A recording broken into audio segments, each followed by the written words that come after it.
And yeah, we have here in the studio Heridus of Devil's Club picking the tunes and stuff. And we're actually sampling a little bit of Devil's Club behind us as we speak. Yeah. I think this might be Gold Needle, if I remember right. Yeah. It's a... we talked a bit about this on the last time you were here, but one of the things that I thought was such an excellent feature of your music was textures. Yeah. A lot of people, they focus on their melody line or their rhythm or whatever, right. And there's something about yours where even when that is present in the track, where you have like a very clear like drum or percussion, the textures are still very important. Yeah. And it's something that I noticed immediately, and I continue to rediscover as I go through the tracks. Yeah, I actually really enjoy making things very dense, I guess. A lot of people don't. They try to space it, way out and really play with the stereo field, which is really cool also. Right. But a lot of this stuff, I like, it's layered, but it's live. And so these are things that are happening like in the moment. So I don't have that time to review or be like, hey, maybe I could have done that a little later or faded it in slower or something like that. It's all live stuff. So it kind of just happens off the cuff, Yeah. Well, and that was one of the things that we hinted at, but we didn't really explore it, is that this is part of a kind of chaos compositional strategy that you're exploring. Yep. Did that grow out of anything particular, or was it just something that you felt like, this needs to be now? Yeah, I've been fascinated with chaos most of my life, but I serve a purpose in terms of work that has to do with chaos in a big way. And so I had always wanted to play with that, and in a sense, like play with the universe as a band member, really, Right. And so that's kind of what I've been experimenting with this whole time. Well, and that is a bit of a theme, too, with both Uneasy Chairs and, some of the music I make and some of the music you make is this idea of exploring the moment. Right. And it's often overlooked in a lot of music because so much of it is this structured, we're going to come in, we're going to rock you, we're going to encore you, we're going to go home. Right.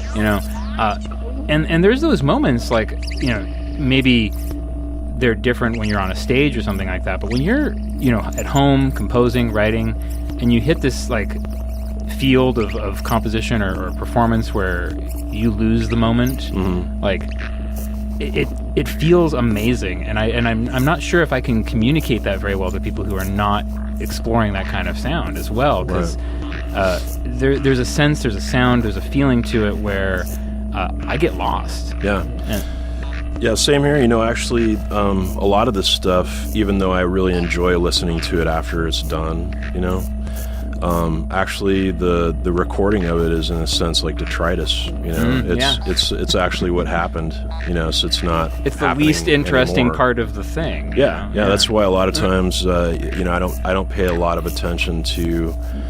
I'm starting to now a little bit, but just the whole mastering side of things and making sure that everything's sonically perfect and whatever. People get that's a whole art. It is actually, and it's very expensive art if you do it right. Yes, very. If anyone's ever had anything mastered, they're laughing right now because expensive is an understatement. Yeah, it's gotten less expensive monetarily, but you have to find those people, and they have to be really, if in order to fit what you're doing. They have to have sort of a similar mindset, otherwise you don't get treated very well. Yeah, and the mastering can really ruin a record if absolutely. They don't get what you're doing. Yep. Yeah, actually, I've been working on a record. I finished last winter, at least the tracking part of it, and actually Hermitex doing the mastering in Paris. Cool. That fellow's really great. Nice. Yeah, so we're I've been actually it's the ball's in my court right now, so I'm like listening to everything quite a bit on different car stereos or whatever happens to be around. We hinted at this the last time you were here, is that this record that's in production and it's basically done, but you're kind of fixing the last little bits. The mastering is the last part of the production that needs to be done for the most part. Cool. And then, really just paying for it. And so I had applied for a grant, which I was passed over for, but, no hard feelings. Anyone listening wants to call in and offer some money? 503-990-6101. Yeah. I'm actually going to press, I think, probably 500 of them myself.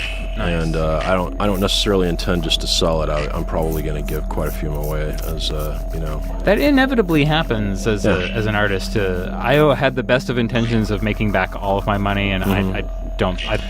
Breaking even is even kind of a laugh. Yeah, no, that's not why I'm doing this. It's you know, it's a labor of love, and it's, you know, it's something that I do that is very personal, and so it's more like a handshake or something, you know, like. Yeah, no, I'm glad you brought that up too, because I mean, you know, there's times when artists almost kind of, you know, like they feel like, well, you know, I do this thing, but you know, my life is my family or whatever, you know, and like the personal nature of the song, where it's meaningful to you, and the performance is meaningful, the experience in the act.